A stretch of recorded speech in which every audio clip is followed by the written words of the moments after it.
Hello everybody and welcome back to Victoria, where we are currently taking over Circassia, but we're also kind of chilling at this time. We have a big transportation shortage, and we're going to need to make additional railways almost certainly. Checking by infrastructure here, these are the only two railways we currently need. Okay, but we are almost definitely going to need to get additional motor industries online. So I'm going to queue one up in Moscow here, but I'm going to place it here after this government administration finishes. So we'll get that underway. The war with Circassia will be over very soon. We also have Estonia up here, which we puppeted. But I am very interested in demanding a reduction in their autonomy. I think we have to wait until after Circassia gives up for that. So we'll see how that ends up going. For now, we are running a reasonable surplus here and continuing to pay down our debt. That sounds absolutely fine. And we really do need to get these railways done and these motor industries. We're probably going to have some significant economic issues for a while here. Screw frigates have been unlocked, and that gives us reinforced wooden ships and steamships. Both of those, I think, cost engines, don't they? Yes. So engines are going to be really rough here for a moment, but that's going to drive up the demand for engines, which I'm hoping will mean that we start to see employees moving into these motor industries. That would be ideal. So we're currently hiring, but we couldn't hire engineers due to them not being willing to work for this wage. Okay, noted. That's reasonably fine for now. So we're going to get these constructions finished for the moment. That is mission number 1. As soon as Circassia gives up here, which they are about to do very, very soon. Yeah, they have 19 reasons to not capitulate at this point, but we could just propose this peace deal. And they accept. Fantastic. So we end up getting Russian Kuban down over here, which I believe we shouldn't need to incorporate. Correct. It's already incorporated. So that is perfect. Next up, we just need to reset the production methods there. There we go. That'll do. And now I want to go over to Estonia, and I want to reduce autonomy. They will accept this. So we're just going to grab this. It's 1.8 infamy, but they accept that. That is perfect. So their autonomy has been reduced at this point. That looks good. They are now considered a dominion. Which, what exactly is a dominion? A dominion is a more autonomous subject type that are able to start their own diplomatic plays and are not forced to join their overlord's wars. They must pay 25% of their treasury income to their overlord each week. Okay. So we reduced their autonomy there. We're going to further reduce it, but we have a truce with them for 5 years. So that will take some time. For now, I'm okay with continuing to let our infamy drop off. We are going to take a lot of infamy if we end up attacking Lithuania, because Belarus will almost certainly join them. So that's going to be probably about 50 infamy there. Somewhere around there. So we're definitely going to want to have low infamy before we do that. Or, we're going to want everyone to be busy. Kind of like this war. France sided with Austria. This is interesting. This is very interesting. I'm going to wait until this war actually breaks out. But we might try to time our attack on Lithuania and Belarus with this war. We'll keep an eye on it for the time being. That war breaking out is going to be a very big deal, particularly if we wait until some people out over here, like Britain, France, aren't going to be willing to help Lithuania, Belarus, Prussia, Austria. Those are the big 4 that we're concerned about. Great Britain has sided with Prussia. So that means that all 4 of those are involved in this war. We are not going to be involved in the war. That's for sure. Now, I am noticing our finances here are kind of slipping. That is due to our input goods shortages, almost certainly. I'm not surprised about that. We have a sulfur shortage and a coal shortage, as well as the engines shortage. Okay, we should queue up a sulfur mine, and we should also queue up a coal mine. We'll put that in Moscow as well. That's absolutely fine for now. Okay, and I would like to move these guys to be down just below the motor industry. So right about here. Okay, so we'll get that under control. It's not a surprise that we're running into economic bottlenecks right now. We're absolutely going to work on that, and we can see our economy dipping down because of it. This is not shocking, and we will work through it. So that's reasonably fine for the moment. I'm okay with running a small deficit for right now. Okay, so we're in the countdown to war here. This war is about to break out. Okay. So the war has broken out now. And the fighting has begun. So now is the time when we might want to start thinking about probably make protectorate of Lithuania. They'll not accept this, so we'll force the diplomatic play. And we'll see who ends up joining this. Probably Belarus will. For the time being, I'm simply going to mobilize this force, and we'll move it on over to the Lithuanian front. We'll see who ends up joining this. But Belarus likely will. We'll see if any of these other European powers do. They're already in a war. And I would like to wait here until we're very close to our escalation being over. How much is it going to cost us to add a war goal here? Oh, Belarus has to actually join. And there they go. Perfect. So now that Belarus has joined, how much would it cost us to conquer state? Okay, that's really expensive. But we could make protectorate. That would cost 28.5 infamy, which is a fair amount of infamy considering we're at 32.4 right now. Sweden sided with Lithuania. Okay, that's not the biggest of deals. How much would a Swedish protectorate cost us? 20.9. That would be a little cheaper. How many diplomatic maneuvers do we have? 100? Okay. So here's what I'm thinking right now. We mobilize this force. We deploy it to this front up over here. Then we mobilize this force, and we deploy it to this front. Like that. Then I'm probably going to mobilize this force as well and deploy it over to the Lithuania-Belarus front. Okay. So we're going to let this tick forward until our diplomatic maneuvers value here, our escalation value, is somewhere around, well, 79. Exactly 79. Keeping an eye on this front here. We can see Sweden has a lot of their forces here. Okay. We may want to mobilize these guys as well and send them over to this front. So we'll get that going. I don't think we'll need to mobilize more than this. I suspect that to be the entirety of what we need to mobilize. Okay, we are running a deficit right now, and I'm going to bump up our taxes during the war here. And we're just going to let these guys bump up. We're letting Britain and France get involved in this war during this time. They are still potentially possible to be swayed in here. And we're going to build up a lot of notoriety from what we're going to do here. We'll see how it goes. We're going to have to chill pretty hard after this one, though. No doubt about that. So we're going to bring this up to 73, 74, 75, 76, 77, 78, and 79. Pausing. Now there's 1 day before the diplomatic maneuvers escalates, and they can't do this anymore. But this is going to pause the escalation to give them time to react. So we're going to do a make protectorate on Sweden. So that puts us at what level of infamy? That puts us at 52.5. Then I'm going to make protectorate Belarus. This is going to be huge.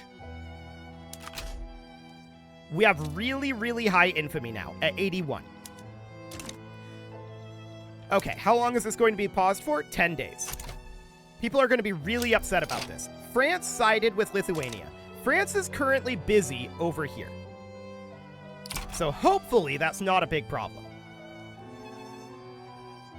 Hopefully. One thing I would like to do is I would like to move this let's see, that's an army there. I'd like to move our fleet. Where is our fleet at here?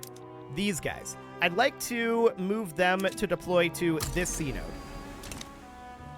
Okay. There we go. So France is probably going to start trying to show up over here. If France is in this, we should mobilize everyone and send them to this front here. Everyone that remains. So we're going to deploy to front here, mobilize, deploy to front here, mobilize, deploy to front here. Okay, there we go. That said, keep in mind that Sweden up here does not actually have any forces here. So I'm going to send these guys up to this front. And I'm going to send these guys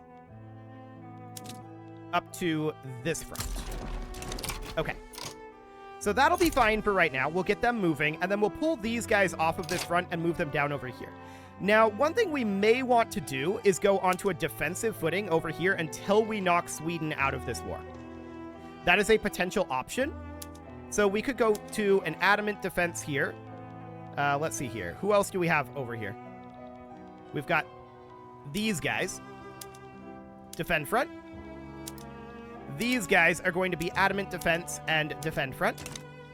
So I think that's all of our forces that we have over here right now. But there are more on the way. So that's absolutely fine for the moment. We're going to be pushing in very heavily here. We see France is sending their forces up. The war hasn't broken out yet. So technically, we can't stop this. Which is very sad. But this is why we're transitioning to a defensive footing here. Now, I want to pull these guys over to the Perm Brest front.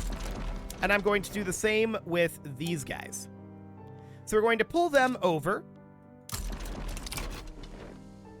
And we're going to replace them with these forces. Since Sweden has nothing up here, we might as well pull our stronger forces back. And we've got these guys here, which have no general right now. I'm going to recruit this guy. And he is going to be set to do what exactly? Well, he's going to be set to defend this front for right now. Okay, the war has broken out. These guys are supposed to be heading to this front here. Okay. We're a little late, no doubt about that. But all of our forces here, these guys should get a general, and you should be on defend front. All of these forces should be defending here. We're not trying to push into this area yet. We're trying to knock Sweden out of the war first. So our forces are arriving at Sweden now, and they should start to push in here pretty soon, once their organization moves up anyway. Okay, so I'm going to set our strategic objective to be Scania here. Okay. We do have battles occurring here right now. Excellent. And we've got this battle against Sweden that we are easily winning. We've got this battle that we only have 3 units fighting here. That's not great. But we're going to maintain a defensive footing on this side for right now. I do definitely want to see these forces start to move in here, and indeed they are. So we can see Sweden is being taken over. We're going to knock Sweden out of this relatively soon. So the attacker's losing here, the attacker's losing here. Okay. So yeah, Sweden is definitely getting knocked out of this. This force here, I'm going to move over to the other front. Cool. We're winning this defensive battle, and we're winning this defensive battle. So I think that they pushed in a little bit over here. Maybe not, actually. There is another battle going on over here. This is an offensive battle. These guys are not supposed to necessarily be on offense right now, but I'll allow it to be a little bit on offense. Just that one unit is relatively okay. We just don't want to launch a broad attack, right? So now what I want to look at here is France's capitulation desire. Okay, France doesn't have that many dead or wounded here. Noted.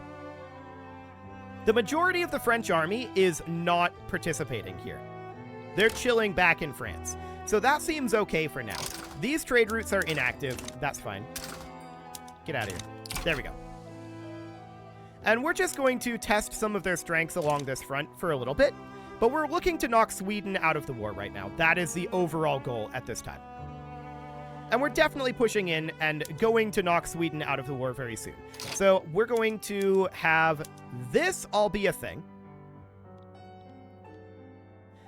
Nobody wants this right now, obviously. Capitulation desire is currently low, but for Sweden, it will go up very quickly soon. Okay, so we're going to be pushing in over this direction. France is involved in this war, right? Right. And we can see that France has had large casualties from this war. Okay, good to know. So we can see out over here, we are winning this defensive battle. We're not trying to push in over here very hard yet. We want to knock Sweden out of the war first, before we launch any sort of a broad attack over here. We are seeing our advantage slowly erode away over here, which is awkward. I'm going to move these guys back to a defensive footing. There we go. And I want to check every single one of these. This guy should be on a defensive footing. This guy should be on a defensive footing. Okay, that all looks good. And this unit should also be on a defensive footing. Okay, there we go. So we're not trying to push into these areas at this time. We're trying to get them to attack us, because these attacks are rough. No doubt about it. We're winning this defense, and we're winning this defense. Excellent. That's what we want to do. We want them to wear down, and we want to get France to exit this war. France will lose nothing from exiting this war right now, and we can see that Sweden is currently at 87 capitulation desire, so that looks good. We're going to continue to hold this front defensively. I'm now going to move these guys to be at this C node to prevent them from attacking Sweden. We should be pretty good on this front. Who just pulled 31 units out of here? Who are you? Sweden. Okay. Gotcha. So that's probably very good for us. They are heading this direction. Interesting. So we were just unable to stop the Swedish army from moving in here. They definitely headed to this node first. We'll keep an eye on this. Are they going to start taking back the Swedish territory? Currently, Sweden is at minus 13 capitulation desire, so it's not going to be very long here. Now, we're not seeing them launch additional attacks over here at this time. Okay, there Sweden capitulated. So now I want to move our fleet back to here. Excellent. We want to control this area. And there we see that they're launching an attack. Perfect. This is what we want to see. Belarus launching an attack, and they are absolutely getting demolished in these attacks. That's what we want. So that looks very, very good. I do see that we're building government administrations right now, which is not necessarily what we want. Let's check for infrastructure here. So Moscow's currently at 100% employees. Okay, so we definitely need another railway in Moscow, and we need one in Russian Kuban. And then I'm also going to think about building additional motor industries in Moscow. We can see that is starting to employ up. So that looks reasonably good for right now. I'm going to build one motor industry in Moscow. Okay. So that looks fine for now. We're making quite a lot of money right now. Can we afford to bring our taxes back down? Actually, we can. So that looks good. We will definitely do that. Beautiful. And we're still in our defensive footing here. For the moment, what we really, really want is France to exit this war. They're at 116 capitulation desire. Actually, Belarus is a lot closer on their capitulation desire. So there is that. So we can see that these guys are at kind of low manpower levels right now. So we probably want to remain in a defensive footing right now until our manpower levels rise up a little bit. Particularly, this army is quite low on manpower. Okay, the weak tick happens, and they got basically no manpower. Okay, noted. But we're just holding this front right now until we see a significant change. We know that these guys are going to hit 0 war exhaustion soon, and actually, they can drop below 0. We don't have any occupation there. That's remarkable. I'm not seeing that they can't drop below 0. Belarus can't.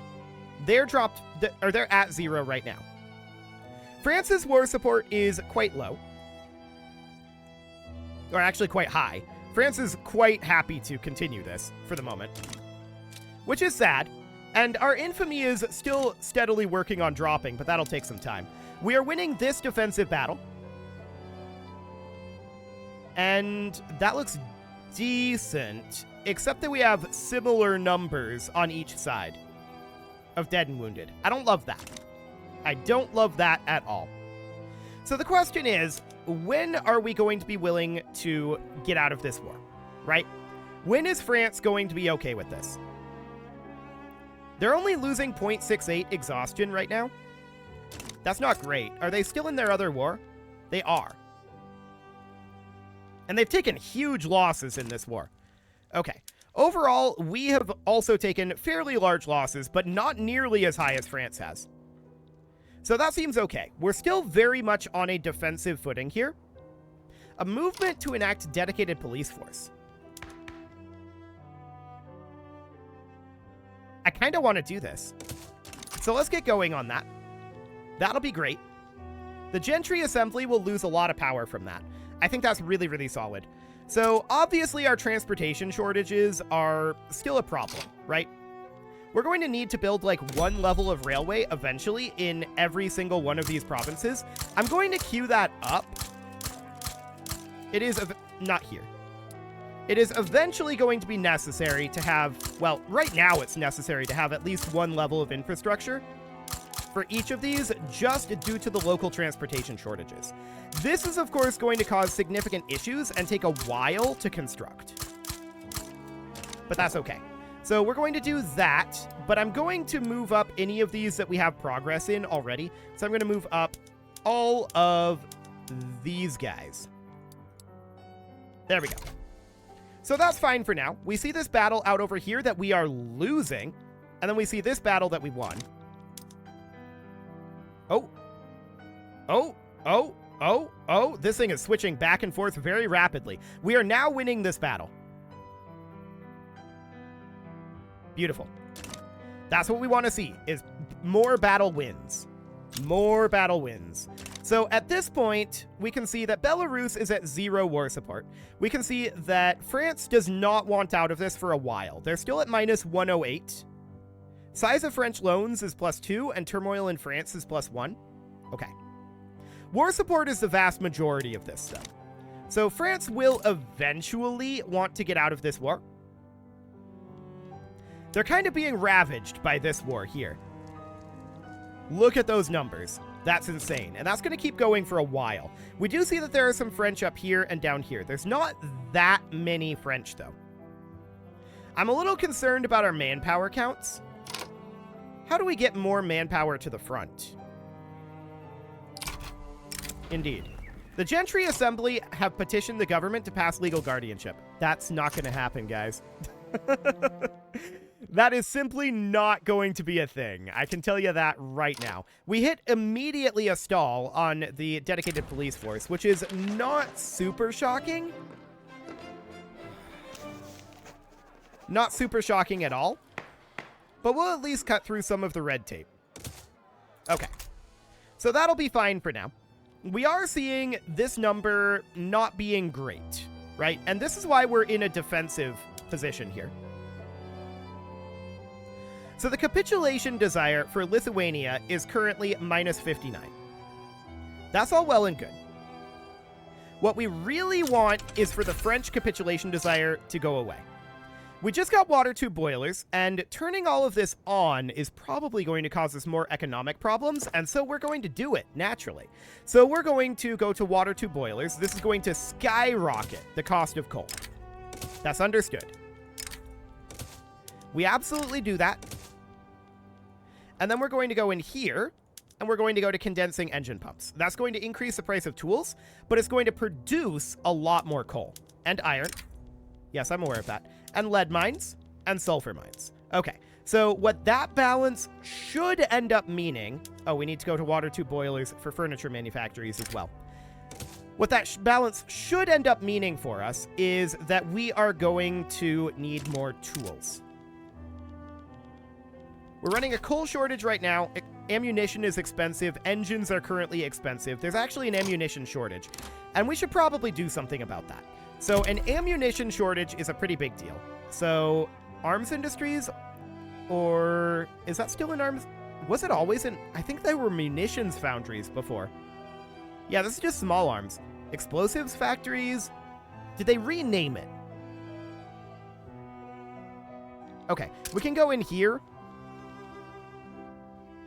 And we can find out... We're not a... It is produced in munitions plants. We may not have the tech for that. There are no munitions plants. But I'm not seeing it in the list.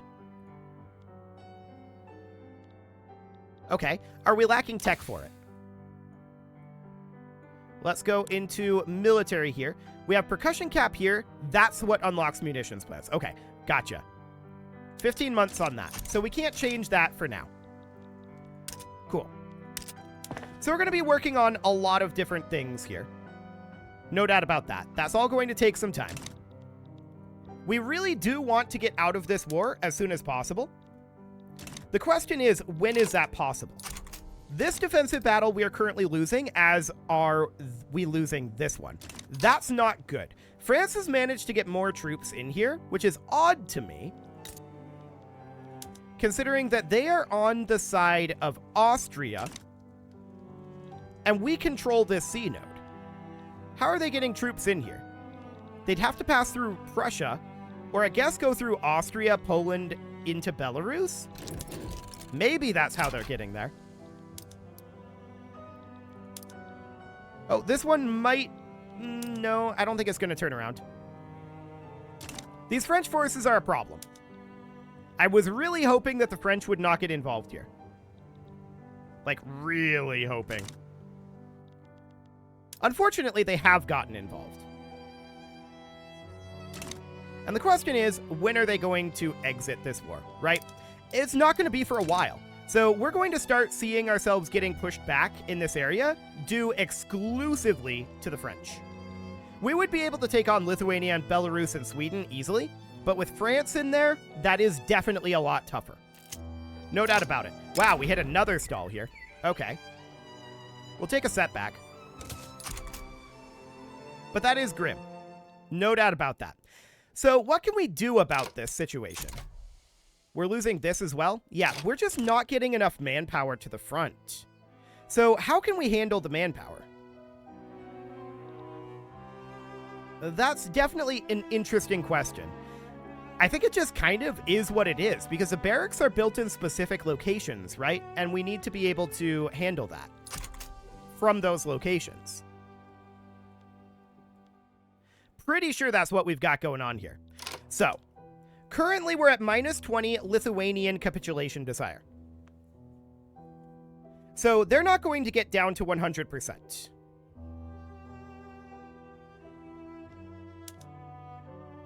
They would not accept this either. What we really need is France to get out of this war. That's what we really need. Unfortunately, France is not interested in that. France has 39 units here, and I suspect that their tech is better than ours. 5801 compared to 1642 right now. Yeah, definitely better than ours. We may want to start conscripting here. That might be the answer. So if we were to do that, we would get some conscript troops here. We don't have peasant levies enacted, so we can't conscript line infantry, but we can conscript mobile artillery. Okay. That's all we can conscript, though? Yes. That is all we can conscript. Okay. So we could definitely... This'll add a conscript battalion. Is that going to queue up the construction? Do we need to construct the conscript center? No. Okay. Noted. But now we would have to raise up the pots, right? So let's go to around 10 conscript forces here. Or 10 conscript artillery. And then let's do... How do we actually raise the conscripts, though? So there's this here. Oh, we just press this button. Sure. So that'll be fine. Then we can head down here, and we can raise 10 here. There we go. And then raise the conscripts. Okay. It's odd that we can only conscript artillery, but that's apparently due to our laws. So that's reasonably fine. So we can get that going. We can raise an additional number of conscripts here. We're just going for 10 each for right now. And yeah, this is currently saying too many, but we don't have any. Okay, whatever. Sure, that seems reasonably fine for now. Okay, so where were we? We were here, raising conscripts. There we go. We're going to add in 10 here. And that was these guys, raise conscripts. Okay, and we'll continue to bring in units here. So obviously, this is going to be a little bit of a tedious process to get this initially set up. And that's 11. How do we... I guess we'd have to go back in here and remove one. There we go. Sure, that's fine. And now we can get more conscripts here. There we go. And we'll raise those. And we'll get more conscripts here. It's very strange that it's only artillery, and I suspect that might create some balance problems for us. Okay, we've already raised these, apparently. Okay. And then we've got this army here, which we're going to raise an additional 10 to. Control-click for plus 10. Okay, noted. And over here, we've already got them, right? And then finally here. Okay. There we go. So we'll just raise those conscripts. But the army would have to be mobilized. So we'll do something like that, and we can put this guy in, telling him to defend front. And he currently has no units, so that's okay. So we're going to get some forces conscripted in here. But things are definitely going poorly for us right now in this war. We got Sweden under our control. So that's great. Getting Sweden under our control is fantastic. Next up in that regard would be Norway. But for the moment, this battle is not going well along this front. But that's probably fine. We can probably let them pull back a little bit here. Currently, Lithuania would accept this peace deal. Belarus is nowhere near accepting this peace deal. Okay. So France is going to want out of this war eventually, but it's not now. Noted. Well, it is time to put a cut in here, so I'm going to go ahead and do that, and next episode, we'll see how this progresses. Even if we have to white peace, which I'm not sure they would currently accept. No, they would not. Even if we end up having to white peace, that's fine. We still got Sweden out of it, so that's not the end of the world. You can leave your offerings to the engagement gods in the form of likes, comments, subscribes, and bell ringings, and a very special thank you to all of the channel members for making this video possible, including ALS Gamer, Shadow Wolf, Andy McGar, Upper Cumberland Gamers, Nick Smarty, Dimitri H, Punching the Microphone, Soccerman12UK, Kintogan, and all the rest. And of course, you. Thank you for watching. If you'd like to support the channel, you can click the join button down below the video, and as always, I will see you all next time.